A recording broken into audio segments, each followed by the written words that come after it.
southeast Ohio to go to their wedding. That's how much I thought of him as a friend and colleague. We've gone storm chasing together. Didn't ask for gas mileage. Oh, come on. So anyway. Kidding. I have that try since numerous. I know you do, it's okay. And that's what causes droughts all the time. Yeah, That's sure. So knowing him all these years, I have to remember, you don't know him. And he became a photographer that I have envied, and you have lenses that I have envied. He's done some spectacular photography of all sorts of things. He's gone to the air shows, he's photographed weddings, he's photographed senior portraits, he's photographed storms and tornadoes, and he goes on what's called a chasecation. Now, he's really good at what he does, and I hope you recognize that. And he has JRB, which is his name, Storm Photography. So I'm pleased to have both of you here. And Jeremy, I'll turn it over to you at this point, unless you want me to add anything else. Didn't know if she understood I want to pass out business cards or steal seconds. I don't know. I'm a little loopy. It's getting towards the end of the week and I'm tired. And I had that stress of Rusty's waiting for that photo, and it's like, and I didn't know those two people were just going to show up. And they were kind of like unhappy that I said we're busy. But I'm glad that they had a chance to at least visit with you two. What are they going to do with that, do you know? Put it on like social media for 4-H. Okay, good. All right, Jeremy, would you like us to dim the lights in the front, or are you happy with the way I'll they leave it are? up to them. I'm good either way. Do you want the lights dimmed or are you good with this way? Don't matter to me. The photos will look better if Yeah. It's got our It'll look social better media front. stuff on there. Follow her. Dim. Learn about That's, it. yeah, Oh wait, we got 4. Oh, Yeah, you can Anyway. take extra if you want, or in case you So lose one, please or recognize that throw I 'em at bring each other, in whatever you speakers do. not just to be busy doing something, but that it's relevant to your life. Should you want to ever do any storm photography, he's the expert. If you'd like to see what Now, he's done. business cards are very aerodynamic too. What's aerodynamic? Our business cards. Okay, fine. All right, so everybody's phones Just be careful, I don't want to away, take someone's eye out. visiting done, and let's turn it over to Jeremy. It's not that arrogant. It's all on the wrist, you know? All that kind of good stuff. Well, he already did the introduction, Oh, you're somewhat. This presentation is going to be probably a little bit different from others that you've seen. I'm going to take you a little bit through my journey and then incorporate some, some nice pictures. I see that a lot of you do have your cell phones, so taking photos of photos is encouraged, and also oohs, ahs, and wows are also encouraged. So have at it. All right. Now, as he mentioned, I got my Bachelor of Science degree at Ohio State in 2005. A little about me. When I grew up, I was actually terrified of storms. Every time that there was thunder or lightning, I was going out of time. And then April 26, 1991 happened. That was the day of the infamous Wichita, Andover, Kansas tornado outbreak. And ever since then, the fear became passion. And here we are today. I actually drove for a storm chasing tour company for a number of years, from 2001 to 2006. Good old Dr. Dewey over here, he was appreciative of my efforts there with the storm chasing for UNL for a number of years there. Yeah, the photography aspect of it is very, very amazing. And chasing in the early 2000s, this is what you had to do. Now, we didn't have the fancy cell phones that you guys have now. So what we did was we had to take this good old satellite dish, point it at the sky, and then we'd have to take 15-20 minutes to be actually pointed at the satellite so that we could get data. And then your data ended up being 3 hours old. So, you know what, you did what you could. Some things that people don't often talk about, because in the profession you get a lot of advice, you get a lot of things being told to you, but let's be a little bit more transparent. The term the successful failure, I have labeled myself, and the reason being is I came to graduate school here, but I did not complete. There were a number of different reasons for that. One of it was being just financial at that point in time. So I actually had to overcome a lot of adversity. And as you can see there, a picture on the left, I ended up actually working for a number of years at Best Buy, actually selling cameras, ironic. It was a long journey, a very, very long journey that you're going to see here at the very end when I tell you where things are at now.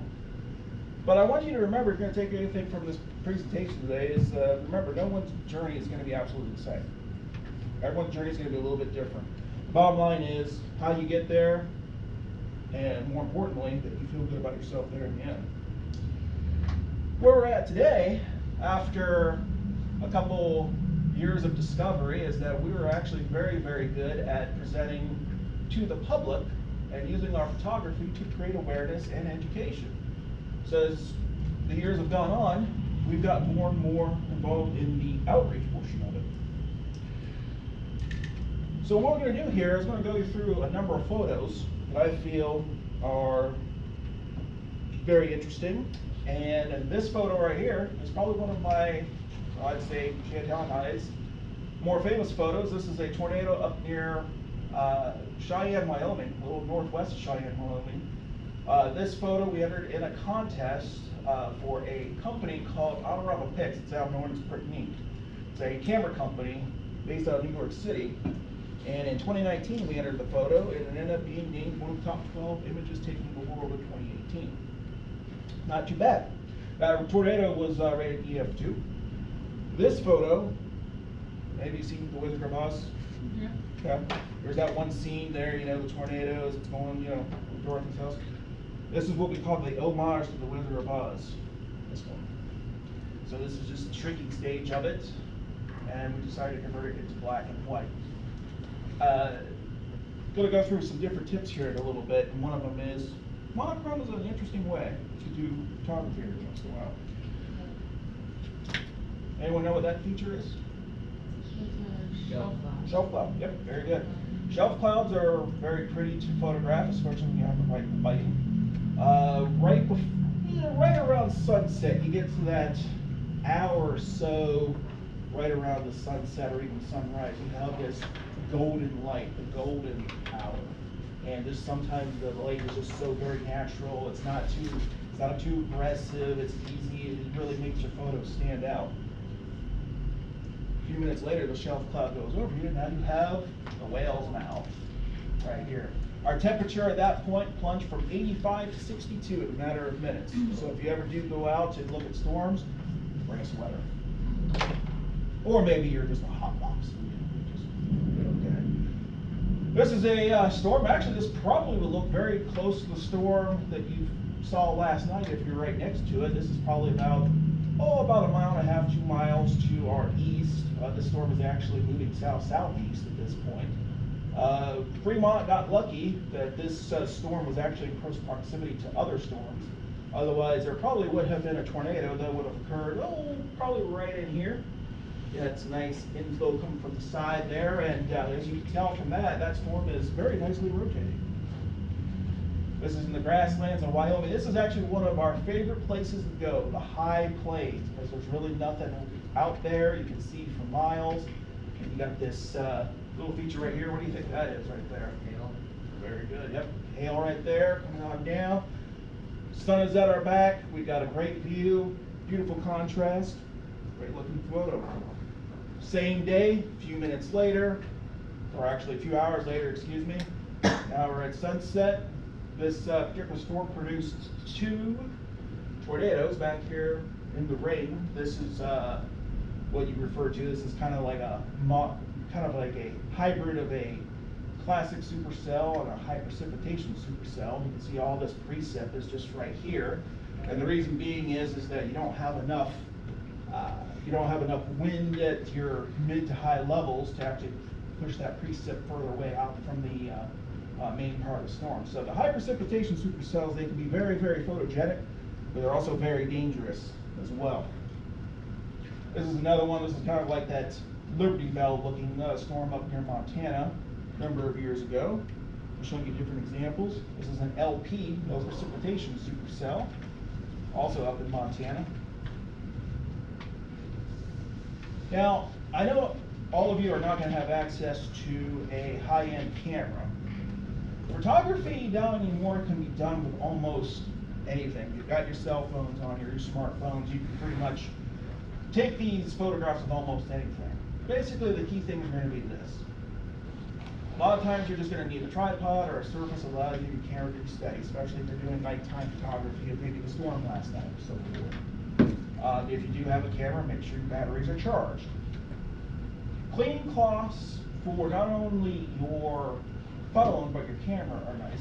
I mentioned this right here, microfiber. There's actually a specific cleaning cloth that you can buy. And a microfiber is just essentially a little bit, it doesn't smear nearly as much. So if you buy something like that for not only your front screen, but your actual camera screen as well, or your camera, you actually keep that nice and clean. You won't have smudges or anything like that. So it's nice to invest. They're pretty cheap. You can get one for about $8 or $10, if that. It's usually a lot cheaper than that. Look on Amazon. And then always have them out there backing up your photo. In the cloud, have a hard drive space, something like that, that you can always keep your photos backed up. So those are just general tips. You can get into more advanced stuff. Now, if you get this right here, this is something that we purchased a little while ago. This is a company called Zenvo. It's a pro lens kit. This right here was actually only about 40 bucks. This part right here is the wide angle, so you can do nice wide angle shots. This right here, this is a macro, so you can get in real close to a subject and get that really nice, and you get that kind of like blurred background look. Like I said, about 40 bucks, you just attach that to any device that you use. It could be a phone, it could be an iPad, whatever you want to use. You can get some great pictures with it. And here's an example. This is a shelf cloud that I took out near my office last year. And this is using that wide angle, just sitting in front of the iPad. And I had panorama mode, and I zoomed in. Look at this nice looking shelf right there. It's probably one of the prettiest shelf clouds I've ever seen. And that was at 9 o'clock in the morning. Another example is right here, a sunrise. There's going to be two key things to any photo. It doesn't matter what camera that you use. Is it in focus, and is it exposed properly? Those are the two things. In focus just means, are all the parts in focus? Is everything that you want to focus? Because you know you can press down on your camera or on your phone a lot, and you can actually pick the focus point. And then exposed properly. A lot of times what's going to make a photo, between a great photo and an okay photo, is it's usually underexposed. You can't see what you're taking a picture of. A shelf cloud. I can tell you. That was with your phone. Mm-hmm. My ancient. Yep, ancient dinosaur. phone. Again, you're just using the panorama mode, and then sometimes you just use a.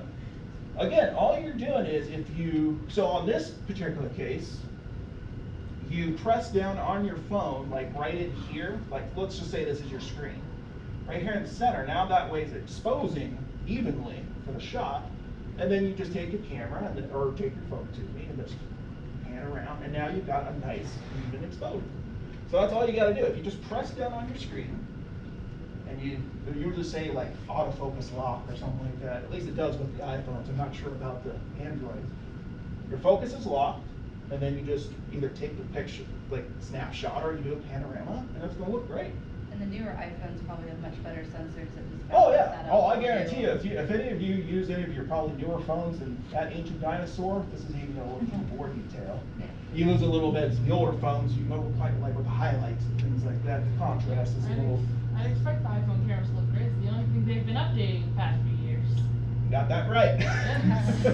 That's the reason why everyone says, "Why don't you have an iPhone?" Is because, well, the most selling point for me is the camera, and they haven't done anything else much than that in the last few years. So I'll pass. Then photographing sunrises and sunsets. I mean, again, there's more advanced things you can use out there, but the two big tips I can give you there is just make sure your camera has the capability to have an image stabilizer, which I think most of the phones do now. They have some type of stabilizer built in there. Or if you're having an advanced camera, to make sure the lens has some type of optical stabilization with it. And then sometimes just find a foreground object to give that a little bit more of a dimension, kind of like appeal. So like right here, you're out in San Diego. Nice sunset, you got a couple boats right there in the foreground. Sunset in Hawaii, you got the water just kind of tilted down a little bit to kind of get that reflection off the water. This is a nice supercell up in North Dakota, July 5th. Now here's the thing about this. What time do you think that photo was taken? 7 a.m. Seems like a sunset. No, yeah. 9:50 p.m. That's crazy. Because Yeah, so you're sunset. that far north that time of year, your sunsets are much later. So at this point, 9:50 p.m. and that thing was we still had residual twilight probably all the way up past 11 o'clock at night. Is that heavy rain coming down right there in the middle? Yep, heavy rain, hail right there in the middle. And this thing just started taking off about 9 o'clock. Again, because the mid-level started cooling down a little bit, and because your air parcels need to rise inside that thunderstorm in order for it to continue to grow and grow and grow. Well, if the mid-levels are too warm, it's going to impede that parcel from rising. So if the mid-level's cool, as you get towards later in the evening, those parcels are now warm enough, they can take advantage of that cape and then just blossoms into this amazing updraft. The Badlands, if you've never been there, please go. They're awesome, especially if you get some cool looking skies like this. That's a storm actually about 100 miles to our south, but you can get great views. Mountains in Hawaii, do not try to remember what these are called. Ku'ulau Mountains. What she said. It's really cool and the thunder reverberates off of them. Yeah. This is the state capitol building here. That's the Sundog. I took this picture at -5 degrees Fahrenheit without wind chill. Taking that. Remember before I took that one, this is same thing, or same storm. This is just a little bit later, and actually now you can see here a lot of movement back here. Again, there's like 1 or 2 tornadoes that storm produced back here in the rain. There's a general Colorado storm, pulse storm that went up. It's not severe or anything like that. This is just right at sunset. It's just about to go over us. But look at all this rain just coming down right in front of that setting sun.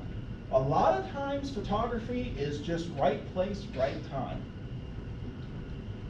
Sunset here in Lincoln, you get that pastel looking. So each sunset's a little bit unique. Now, lightning photography,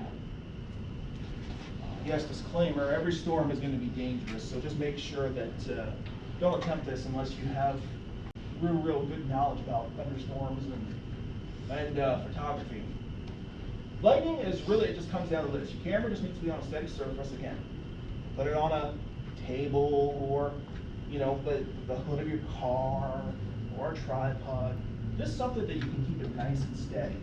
So that way you don't have any camera shake when you go to take those photos. And then basically you just need a way of opening and closing the shutter without touching the camera. So sometimes on cameras you'll get these remote shutter releases. On your phones, there's definitely a way to do it. You got the timers, or they even have apps now, like this for the Apple product. It's called iLightning Cam 2. It works really well. You know, several friends have used it. You can go ahead, you can get a lot of good photos using that particular app. The Android version is actually called Lightning Camera. So again, we want to make sure we have both phone versions there. But again, lightning is fun. It's my favorite thing to do. It is a lot of trial and error. A lot of times it's going to be overexposed or underexposed, but you keep trying. Patience is crucial. And then, like I said, a few minutes later, got this. So you just have to play around with settings. This one, if you get something like this, you could have those pulse strikes where you just have the same strike over the same place multiple times. You do longer exposures, you'll be able to get multiple strikes if you have that capability. Single strike, that's in early October here, so you never know, just be ready. It's like a 40 freeway up there. Mm-hmm. This one's a 49-second exposure, so there was some lightning up here in the clouds, there was one bolt that came down, so again, you know, you're able to hold the shutter open for 49 seconds. So you can get a little bit more. This one's one of my favorite ones. This was taken at 1:30 in the morning.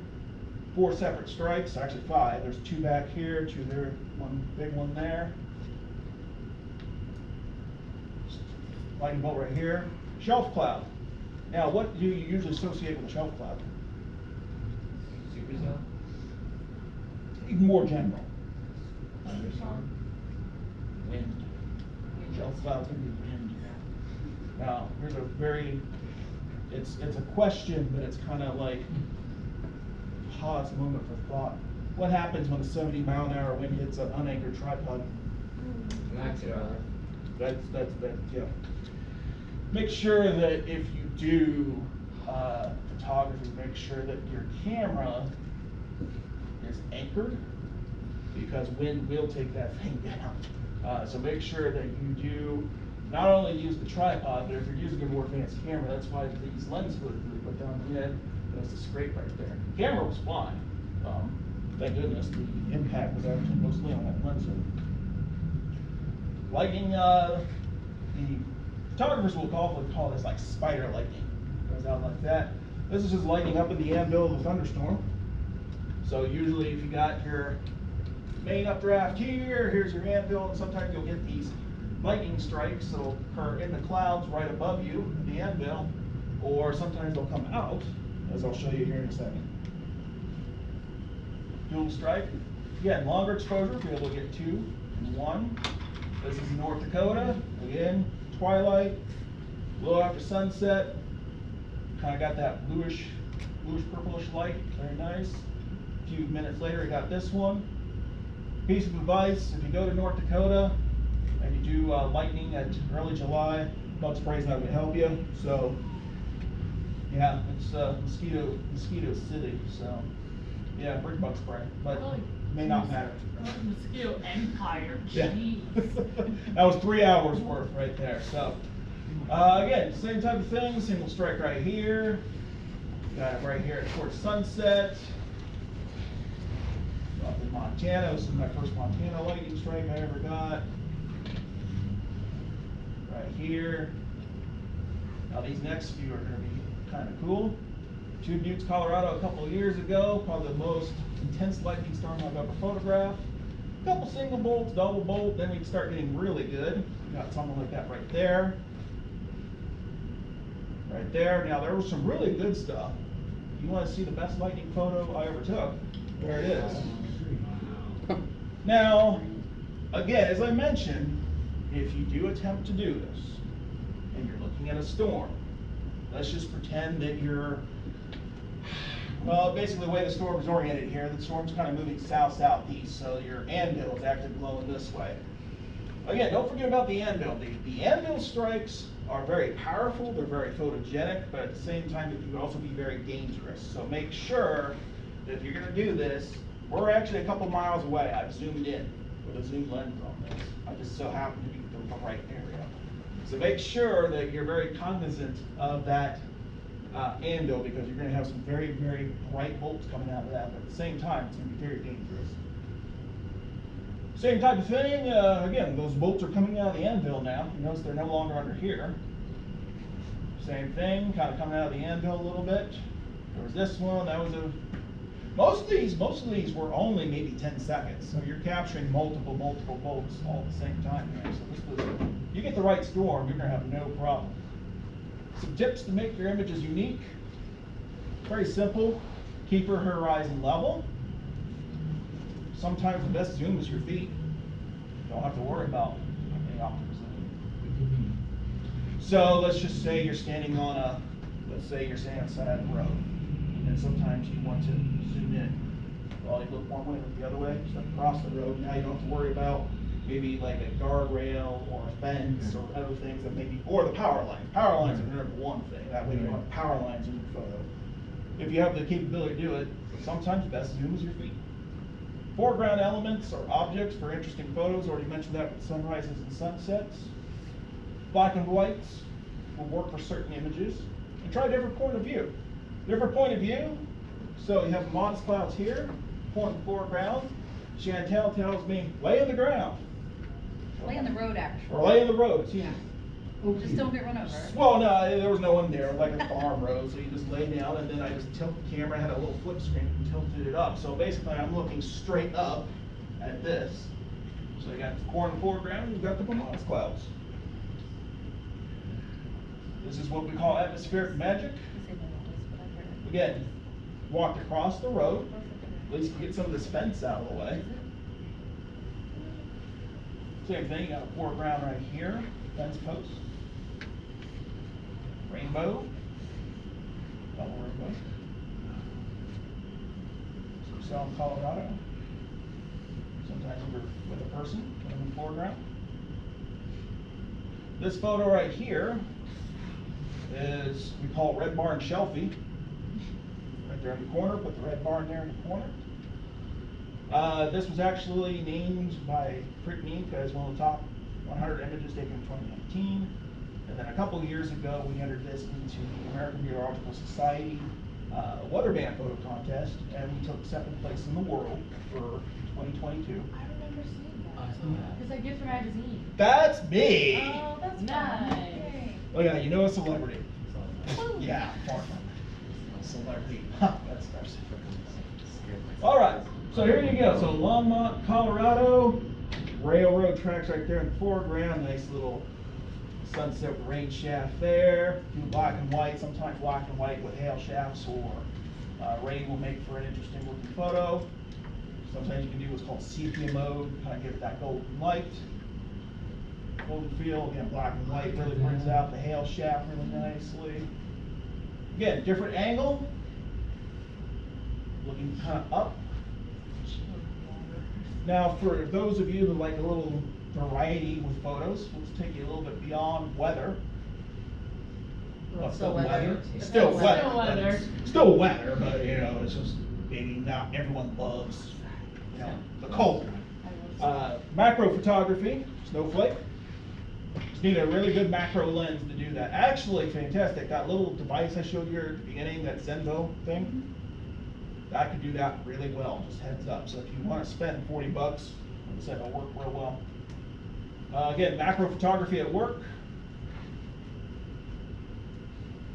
If you don't like birds, might want to look away. This is 1.3 million snow geese. That's just too many geese. Yeah. Looks like when you Like, know, it's like when your illegal. It's TV is really- glitched and like it just Yeah. shows all the black and white. Yep. They'll descend. Sandhill cranes migration. This is something we need to do next year. You need to go out with me and go to one of these blinds. You can get so close with this. Yeah, that was probably about, I think they said 250,000 at this point. There was like 250 to 270. Yeah, somewhere in there at that point. Falcon. Bald eagle. Air show photography. Explain to them what's going on there. This, so my wife back here loves aviation. She is just, and she's actually the one that got me into it. So, and without sounding completely stupid here, because I always love to give the aviation questions to her. So there How has does to be this sound? enough moisture in the sky, and then you get a vapor cone around the aircraft because it's pushing the sound wave out of, you know, the engines and through the air. And so if you have enough humidity in the air, if the viewpoints are right where the aircraft is flying, you can get these really cool vapor cones or trails off the edges of the wings, and they're just really fun to take pictures of. And one thing to look at this right here, so if you ever want to do photography of like these types of planes, just mind you right here, that's my shutter speed right there. 1/2000th of a second on that, 1/4000th of a second on that. You really, really need to have a fast shutter. And that's an FA-18 Super Hornet if anybody's a plane nerd, we can chat later. Blue Angels.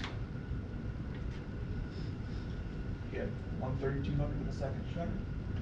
Firework photography works the same concept as lightning photography, really. It's the same thing. Steady surface, long exposure.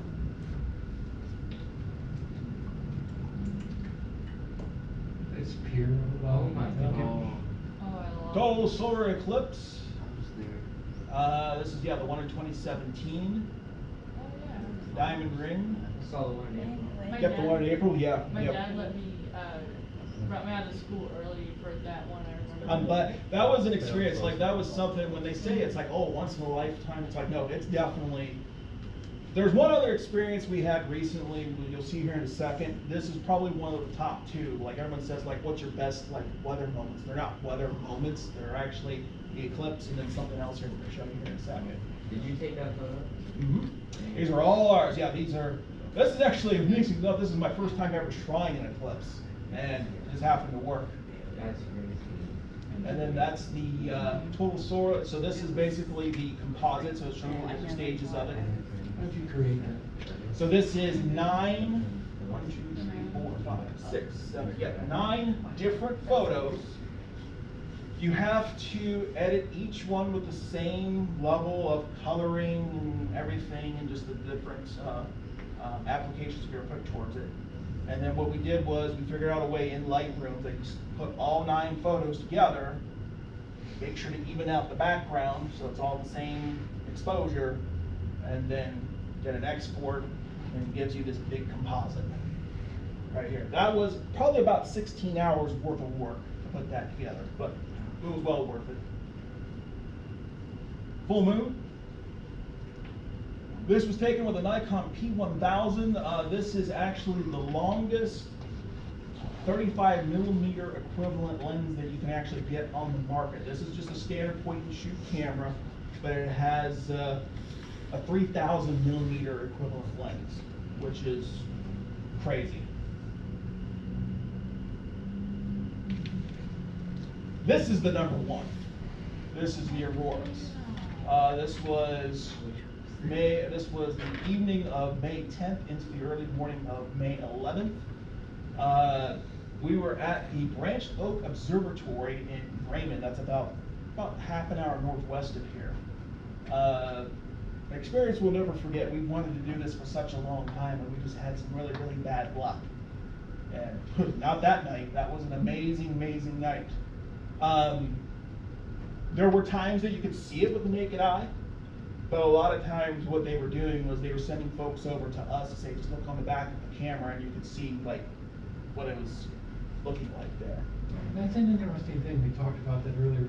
Why is the eyes go, okay, fine, and then you look at your camera, it's like, well, why is the camera? Because the camera sensitivity is so much more than the naked eye. So, for instance, the camera that I'm using here, again, I'm just using this one as an example. The Sony A1, I calculated, is about 1,200 times more sensitive than the human eye is. So, by just putting the camera with these settings and setting it up on the tripod, it was almost seeing this on the screen without even taking a picture. But with our own eyes, it just kind of looked like this white mist. Is all it really looked like. There were times you could see. You could see a little bit of the pink. A little bit of the pink, maybe a tint of the green at times. But in order to get those colors, you really needed to have the camera set up on the tripod with a little bit longer exposure, because again, it was just that camera is just so much more sensitive than our Otherwise, eyes it are. still looked like you could see the curtains with your naked Yeah. eye, but they were like grayish silver, but you could see them pulsing and everything. It Yeah. was unbelievable. Yeah, that was quite a night. So they were moving. Yeah. Mhm. Oh, yeah. Yeah, they were. Actually, at one point, I didn't include them in the presentation, but you could actually, about 1:30, they were so vivid that we could actually look straight above us, and they were right above us too. I've never thought we were ever gonna have that. This is Mauna Kea. This is on the Big Island of Hawaii, so you're about 9,200 feet elevation. So at this point, I'm just using the camera with just a delayed shutter. You could pretty much see the Milky Way with the naked eye, but just using a little bit longer shutter here, you can get the entire, almost the entire thing right there.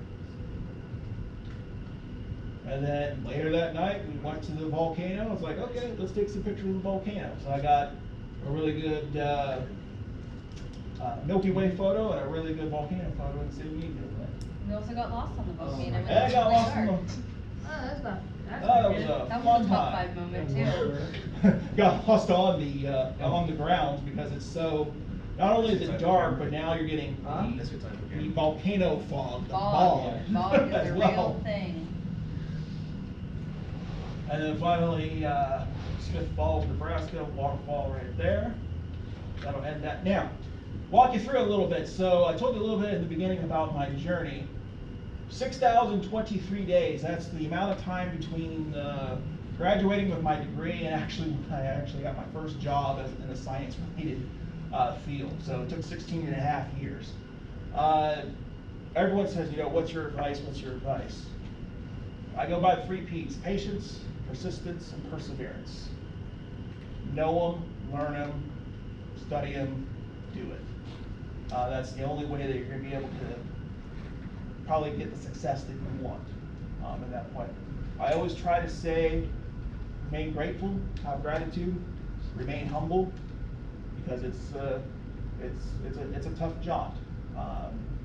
Make the most of every opportunity, even when that means insignificant. So there have been times where I've done presentations and thought nothing's going to come out of this, or where's this going to do, and you just never know what road may come up. I've had people come up to us afterwards, and next thing you know, we're doing another project, or we're doing another photo shoot, and it just leads to more and more things. So when you get into the field, just make sure you make the most of every opportunity that comes your way. The other thing I say about this is social media is important. I'm not going to undermine that. It's a big factor. It will be a big factor in your career likely, but just don't let it be your life. The reason why I say this is because there was a time that I was very, very, very, very social media driven, and it just made me very unhappy. So don't let it be your life, because comparison is the thief of joy. Write your own story. Don't pretend so much about what other people are doing and so forth. Concentrate on you. Do your own thing. And the final thing is, be willing to give back. Be willing to give back to people and give back to the community, because that's the only reason why the process still goes. So, close things up. Make sure they're not all sleepy and tired and all that. We're going to give you a little music to finish off the day. Sit back for the next 6 minutes and enjoy.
Focused on individual photos, the concept of having it into a time lapse is a whole nother neat way of displaying storm structure and clouds and stuff. I really like that term. Average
right, somebody in the back, please turn on our lights so we All can right. still see who's here. So that is everything. Oh, I got the thing there, that's all right. Every time that light comes on, it seems bright. I know. So, yep, if you want to look us up, if you have social media, there are accounts right there. The video is on our YouTube channel, so it's just at JRB Storm as well. So if you want to look at that later or share, what have you. There it is. If you want to ever email us in the future, there's the email. It's also on the back of the There card. it is once I move out the light. Well, yeah. Blocking the view, man. Yeah, I know. But yeah, that's it. So thank you so much for being attentive and attending WeatherCamp. I'm so happy and glad we both are to see individuals taking this interest. So with that, Before we let you go, I want you to ask some questions. Then we're going to do a group photo, and then I have a surprise for you. In that order. in Your that order. surprises scare me. What? Yeah, you. This is a good one. Surprises are usually I will not. scary. I will not let anything happen bad. I'll just say. Yeah, I don't like surprises either, but this is Definition of a bad chill is one. It's a very good chill. read. I know she hates surprises. Wait, the day I proposed to her. Ugh. That's crazy. Well, she didn't even know you. You just walked up to her on the street. Yeah, I know, right? It's But like that's a stranger. different- Be like, who's this? Right, Lacey has a question. All right, go for Like, it. I do have a phone, but like camera wise, Oh, where to would use be a it. good place to Who's the start other guy? for photography? Like, current day and age. So you're just talking, you have a phone, but like maybe like a beginner camera type deal? Here's the good news about photography as it stands now. There is no better time to get into photography at any level than right now. So for instance, as an example, we just went to our, say local, but there's a camera store in Omaha that we frequent. And we go to their youth section, and there's a camera that I used 12 years ago. It's still a fantastic camera. Canon 5D Mark II. Full frame, meaning there's no, the full frame of the crop sensor, the full frame is a little bit better way to go because low light capability is better on the full frame ones. When I bought that camera 12 years ago, that camera ran for almost $2,000. And that's just camera, no lens. It's like, oh. Well, you know how much that camera goes for now? $200. It's a great, still a great camera, even though it's 12 years old, but you can get some great photos out of it. The colors are gonna be amazing, and I would say this, if you're looking at getting into photography, look at your camera stores, try to do local. I recommend Robert's Camera is one on our national level. There's also, if you're looking at saving a little bit more money, they also have a used camera store as well as part of that, so you can actually inquire. We know those folks, we visit their We've store. bought used before and they've been phenomenal. We bought refurbished cameras. As long They've as it's ran and ran. refurbished, as long as it's certified refurbished by the company. Mhm. So on the box, it will tell, it'll say Canon refurbished on the box, or Nikon refurbished on the box. A lot of times the stores will say they are a certified refurbished dealer, so look for those too as well. And any of the Canon Rebel line is what I started in. Canon Rebel, they're crop sensors, but you still, like a lot of those photos that you saw in the presentation from We're taking 10 plus Rebels. years ago are from the Rebels, and they're phenomenal too. Rebels are And they're probably the very easiest affordable camera right out now. there to use, period. But like I said, if you wanna go a little bit more advanced, now's the time to do it. Because like I said, there's no better time to get into photography than right now. The price points and everything, and because new technology's coming out, people are getting rid of their older stuff, and then just people don't want it to be sitting around too long, so now you're getting really good prices. I also launched an awful lot of people just use their cell phone. You see Yeah. me walking around using my cell phone. Yeah. But if you want to do some of that neat stuff that you see Mhm. Jeremy do, you probably need a regular camera. This is a mirrorless, so it's very lightweight. Mhm. It doesn't have the mirror that goes Yep. with each picture. And that's It's the very- advantage, so the mirrorless, because everyone will ask, you know, because you have DSLR. You versus barely mirrorless. take a picture. The mirrorless, basically, they just remove what's called the pentaprism, and the pentaprism is just, basically, it's just the advanced thing to flip the thing around when you look through the viewfinder, but now you're just using a digital viewfinder, so there's no reason for the prism. So when you get rid of the prism, it makes the camera smaller, therefore makes it lighter. So it's not, you're not like cherry-picking the quality or anything like that, it's just a much smaller, easier, lighter camera. And lighter is always better. But And most- unfortunately, it's more expensive too. Yes. But since Yeah, then- that's the trade-off. So when I say there's no better time, yeah, the mirrorless is, yep, it's like, well, yep, because it's newer technology, it's gonna be higher in price. But now you're starting to see all of the DSLRs hit Yep. the used market, and now the prices on those are like, are you kidding me? Yeah. Like you can get pretty much, you can even get right now a camera, and again, it might be 12 to 15 years old, but as long as it's in really good shape, and that's what you do, that's why maybe you want to deal with someone face to face in a camera store, so you can actually look at it. You could probably walk out with a halfway decent camera for probably less than $100 now. And then Jeremy, look, the lenses come off, so you can have different kinds of lenses, like he's talking about, even these little cameras. Mm-hmm. And then they just Yep. snap right back on. Yep. So, yep. Do we have any more questions? I know you're tired, we still have a long night ahead.